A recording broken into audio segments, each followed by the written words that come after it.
With Ark Survival Ascended just around the corner, we need to talk about the differences we will see from when Ark first released compared to the release of the new remaster Ark Survival Ascended. We now know a lot more confirmed information, so we will discuss the newest leaks. We will discuss how the remaster of Ark will compare to Day 1 Ark from 2015. Today we are covering the top 10 differences from Ark Survival Evolved compared to Ark Survival Ascended, in no particular order. With the leaks that have come, yes, that's a water pun, we now know that Ark Survival Ascended is using a plugin called Fluid Ninja, a plugin for Unreal Engine that makes the water look much more realistic. We see waves and object interaction with the water, and also possibly more physics with the sand and reactions.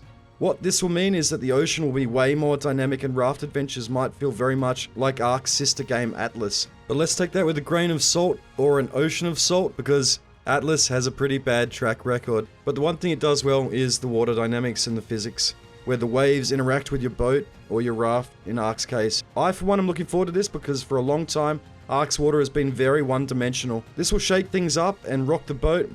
What do you guys think of this change? I'm really looking forward to it. Anything that makes the game feel fresh and alive and gives Ark Survival Ascended that value over Ark Survival Evolved, I'm all here for it. We need to get our money's worth from Ark Survival Ascended, so let's hope this adds some value to it. Next up, we have creature pathing fixes. For the longest time, Ark has had an issue with dumb dinos. Dino pathing and creature pathing that can be outdone by a simple rock or cliff, making the risk of fighting ancient beasts easy for experienced players by simply trapping the AI. With Ark Survival Ascended, this will be supposedly fixed, and what this means is the AI should be smarter and harder to escape. And I hope this also means less dinos phasing through walls.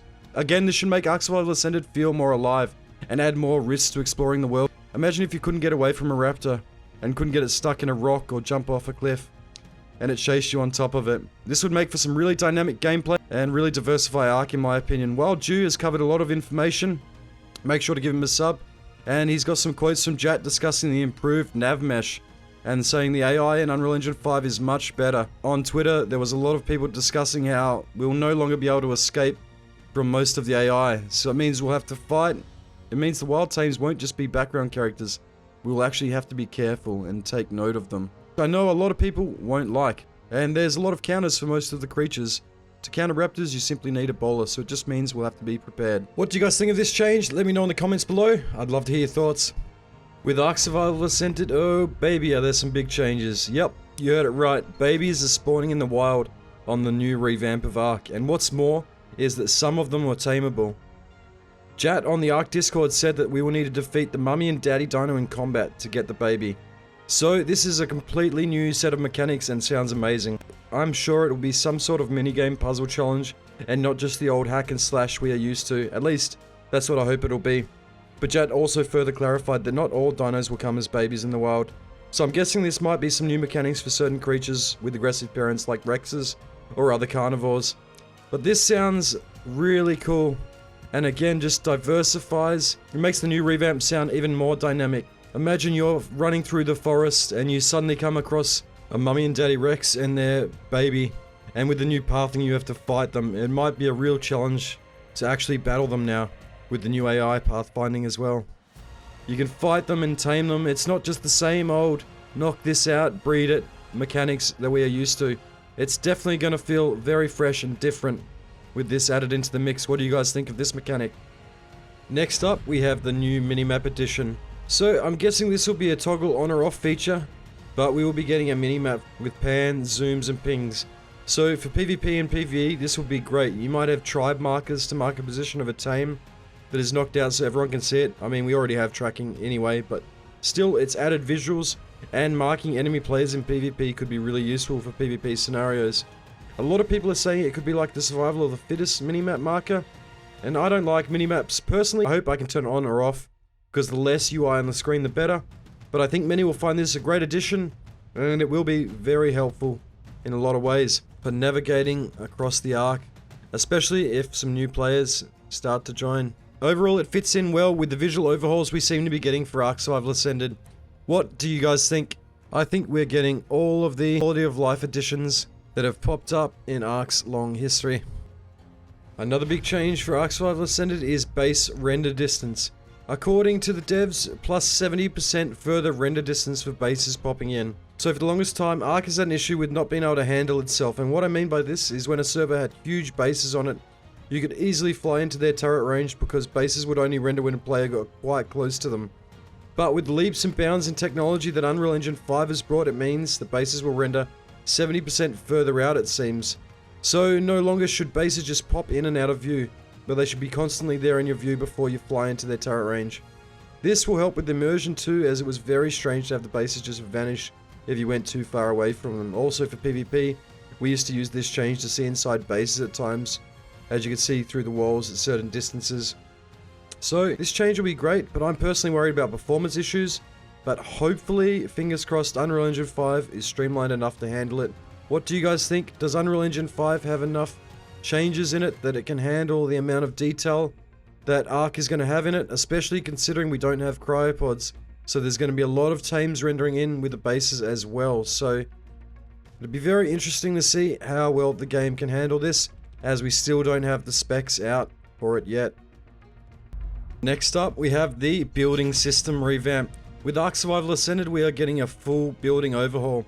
Firstly, the new building pieces are a different size to previous base building parts, as can be seen in the previews we got so far for Acer. The new walls, for instance, are much higher and can easily accommodate the items like beds and fabricators in one level. Previously, if you built one level higher walls in Ark, you could barely see what you were doing and you could barely fit any of these items in.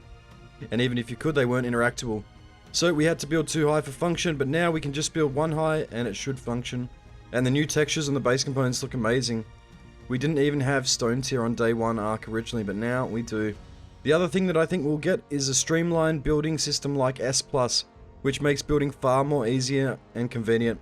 I'm hoping for a pinwheel style like Rust for crafting, or even Atlas, where you can change a wall piece to be a door or a window from one structure type. It means you don't have 10 different structure types in your inventory and makes the whole experience function more smoothly. So it'll be interesting to see what people like Captain Fat Dog come up with this new building system. We are also getting some new structures like display cases, small tech teleporters, and building pieces. So maybe a personal teleporter instead of a huge dino teleporter. What do you guys think of these building changes? I'm personally really excited, as I think it's going to make the game look a lot better than it used to. Next up, we have stat changes, no speed. So, in Ark Survival Ascended, we are not going to be able to level up our speed. So what this means is all players will be locked to the same speed on an even playing field. I think the base speed of the character will be increased to compensate for this, but I am super excited, as for the longest time Ark has been very strange to watch for the casual observer. With players zooming around at 200 plus movement speed, it was a very derpy and strange game to watch if anyone wasn't aware of what was going on. So I think slowing it down will make the game much more interesting and accessible for people to play and watch. This, combined with the new AI pathing, will mean that you can no longer simply run away and ignore the wild tames of Ark. I think the creatures in the wild will finally feel like a risk because of this. I also wonder if we might get some set limits on health and other stats, which I am all for because I like an even playing field. I don't think players having high levels should give them a huge advantage over new players. It should be more like Rust, where players are equal but the gear is the difference, and a low gear player can pipe shotgun a geared player and snowball. I hope this helps bridge the gap. What do you guys think of this change? Let me know below, as I know it's very divisive. Next up, we have Rhyniognatha, available on day 1. This change is very controversial, but we are getting Ark's newest additional tame and probably one of the most OP tames in Ark, the Rhyniognatha, on day 1 of Ark Survival Ascended, which is touted to be a primitive drop, and there are many issues with this as it changes the meta completely. This tame can single-handedly decimate a base as it's a bullet sponge, and it can pick up Rexes and other large tames, and it also helps with base building by moving items around. The issue here is that Ark Survival Ascended will be primitive at first, and this tame is too strong and unbalanced to fit with the primitive meta. It'll easily dive bases, and with no cryopods, it will probably easily pick up enemy creatures to steal. So hopefully, considering we still have time to ace a release, this might get changed, as this tame will single-handedly ruin the balance of early game Ark, in my opinion. What do you guys think? Let me know in the comments below. In saying this, I really haven't played much Ark since the Rhyniognatha was released, so I haven't used it too much, but from what I hear, it is very broken. Let me know in the comments below. Next up, we have new character model and dino touch-ups. So with Ark Survival Ascended being a remaster, it's only logical that we get revamped and better looking assets.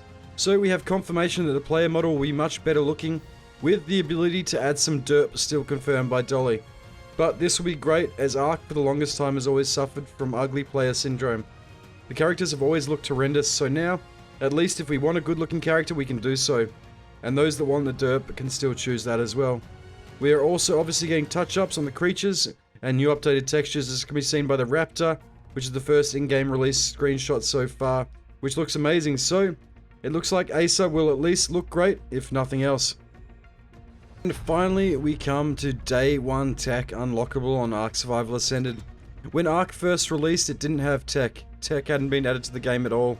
But obviously, as Ark evolved through early access, eventually we got tech. So now, on Day 1 of the island, tech will be accessible, and this means tech gen and turret. So primitive Ark may not last long at all, but keep in mind it is slightly harder to farm element on the island than later DLCs. The devs may have even buffed the boss fights, we don't know yet. But it remains to see that this might be a big departure from the primitive Ark of old. I would honestly be happy if we had a week or two of delay on tech availability, just to enjoy the primitive side of Ark again for what it is without the tech additions. But it seems we are still getting it Day 1, so the sweaty alphas will take over and primlock the smaller tribes as per usual. What do you guys think of this change? Let me know down below. So, these are the top 10 differences we'll see from when Ark originally released with the island back in 2015. Hopefully with all these changes we get our money's worth for paying for Ark twice with the remaster Ark Survival Ascended.